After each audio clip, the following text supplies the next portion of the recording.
भारत को कल के दिन एक सुर्खी मिलती है और सुर्खी थी कि भारत में जो एम्बेसडर बनाए गए हैं सर्गेई गोर, उन्होंने भारत को इन्फॉर्म किया सबको कि बोर्ड ऑफ पीस के लिए भारत को इन्विटेशन दिया गया है। बोर्ड ऑफ पीस क्या है अगर आप भूल गए हो, कि इजराइल और गाजा के बीच में जो संघर्ष चल रहा था उसको मिटाने के लिए, उसको रुकवाने के लिए ट्रंप ने एक 20 पॉइंट का एजेंडा रखा था, एक डील रखी थी।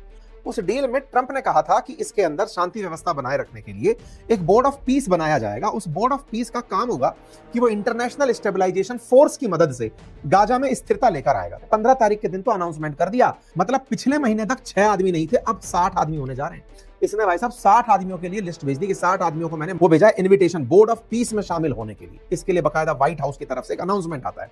अनाउंसमेंट के अंदर एक 3 स्ट्रक्चरल बॉडी निकाली जाती है और 3 स्ट्रक्चरल मतलब कि सबसे ऊपर तो होगा बोर्ड ऑफ पीस। इस बोर्ड ऑफ पीस के अंदर कुछ इस प्रकार से ट्रंप के अलावा 7 लोगों को शामिल किया जा रहा है। ट्रंप इसके अंदर पूरी तरह से हेड करेंगे बोर्ड ऑफ पीस को। उसके बाद में गाजा एग्जीक्यूटिव बोर्ड, उसके बाद में national committee for administration of Gaza. मतलब एक प्रकार से यह समझिए कि इजरायलियों के बिना अमेरिका ने गाजा के ऊपर शासन करने की व्यवस्था दे दी और एक अमीर आदमी को बस इजराइल के इसके अंदर शामिल किया गया। बाकी सफाई करी इजराइल ने गाजा की और यहां पर आकर के बांद्रा बैठ गया जिसका नाम ट्रंप है। दुनिया भर के लीडर्स को, जैसे आपके सामने अर्जेंटीना का नाम आ रहा है, जॉर्डन का नाम आ रहा है, टर्की का नाम आ रहा है, ऑस्ट्रेलिया का नाम आ रहा है, कनाडा का नाम आ रहा है, हंगरी का नाम आ रहा है। भारत को भी बोर्ड ऑफ पीस में बुलाने का न्योता मिला है। भारत के पड़ोसी पाकिस्तान को भी बोर्ड ऑफ पीस का न्योता आया है। दुनिया के 60 देशों को निमंत्रण मिला है। इसी बीच में ब्लूमबर्ग की एक रिपोर्ट आती है और वो कहता है कि बोर्ड ऑफ पीस में शामिल होने वाले देशों से $1 बिलियन मांगा गया है 3 साल की सदस्यता शुल्क के रूप में।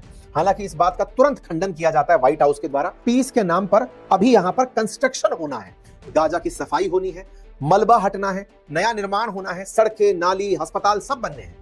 ऐसे पैसा कहां से आएगा, फंड कहां से होगा?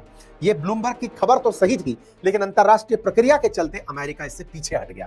वास्तविकता में इन सब देशों से पैसा लगवाने की प्लानिंग थी कि सफाई में पैसा लगाओ और फिर नया इस यहां पर गाजा बसाओ। भारत की तरफ से इस पर कोई प्रतिक्रिया नहीं आई। 60 देशों में से केवल एक हंगरी बाहर निकल कर आया है जिसने कहा हम स्वीकार करते हैं। कोई और देश पब्लिकली सामने निकलकर अभी तक नहीं आया जिसने ये कहा हो कि हाँ ट्रंप हम आपके इस पीस प्लान में मेंबर बनना चाहते हैं।